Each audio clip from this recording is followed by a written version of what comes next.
Plus bas, ici, et au moment où vous allez avancer le pied, vous allez ouvrir la manche. Ça, c'est le petit peu. Avoir une ouverture au niveau de la manche. Ouvrir, vous regardez l'heure. Et maintenant, vous allez avancer votre coude en enroulant le revers. Votre tête doit passer pratiquement sous son bras. Maintenant, je vais pivoter. Je n'ai pas de contact au niveau du haut du corps. Le partenaire ne bouge pas en haut. D'accord? Je fléchis les jambes. Et vous avez vu que je suis tout de suite vers l'avant. Je ne porte pas le partenaire sur le dos.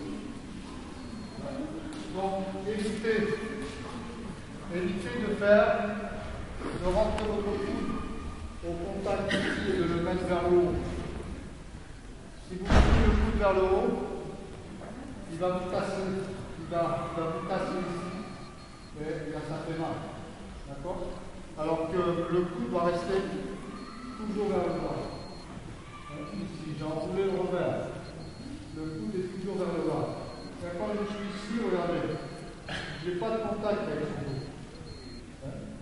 Dans cette position. Mon coude est toujours vers le bas. Je fléchis.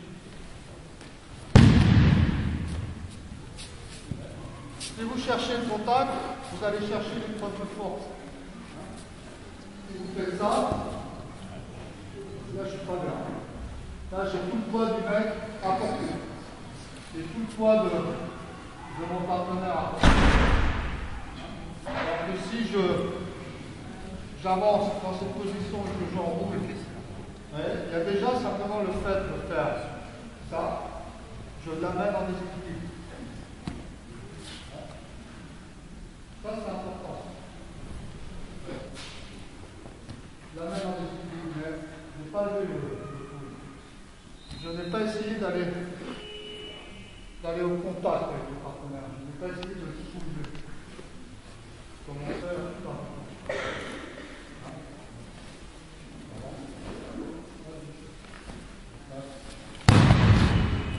Et ensuite, je jette avec les mains. Il doit tourner vers l'intérieur.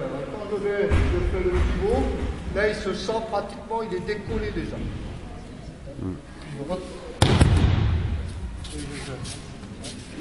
Contrairement à mon retour scénario, où je m'éloigne en fait. Au moment où j'avance le pied ici, je passe sous le partenaire. Le coude est vers le bas.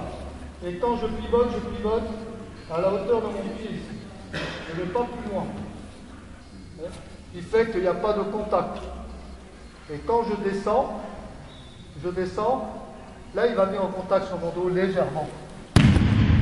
Et je jette avec les mains. Ce n'est même pas son dos qui vient en contact, c'est pas à la hauteur de l'aisselle. Vers l'avant. Quand vous pivotez à la hauteur de votre pied qui est avancé. Vous n'allez pas plus loin. Okay. À la hauteur du pied, vous replacez votre pied. Le pied qui est là, le pied droit, vous le replacez dans la bonne direction. D'accord? Il n'y a pas de contact en haut. Je descends simplement. Les genoux sont tournés dans cette direction. Okay. Les genoux sont tournés par là. N'écartez pas les genoux. Si vous écartez les genoux, vous tombez, c'est stressant pour les genoux. Et on en a besoin longtemps pour marcher. Donc il est préférable de mettre les pieds dans cette direction. Et si vous devez tomber, vous tombez avec lui. D'accord? Mais vous ne tombez pas sur vos genoux. Une fois ça va, une fois ça va. Et c'est la répétition des chocs qui fait que vous allez faire ça. Au début, c'est les cuisses. C'est ça le mouvement. Je vous suggère de rester en haut. Après, on le prend en haut.